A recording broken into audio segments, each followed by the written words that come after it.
This video will show you how to use the View Notes feature in PowerPoint. Accessing the normal view, in this view, you will find the presenter's notes below the slide. This is the default view of the PowerPoint presentation. To start, click on the slideshow icon at the bottom toolbar, or go to Slideshow from the ribbon and click on From Beginning under Start Slideshow Group.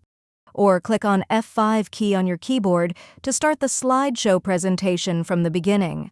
Once the presentation is in slideshow view mode, the next action is activating the Show Presenter view. Simply right-click on the current slide and a click on Show Presenter view. The screen transforms into your personal dashboard. This feature allows you to glance at notes and upcoming slides discreetly, maintaining an unhindered connection with the audience. If you found this video helpful, please click the like button and subscribe to our channel for even more helpful tutorials.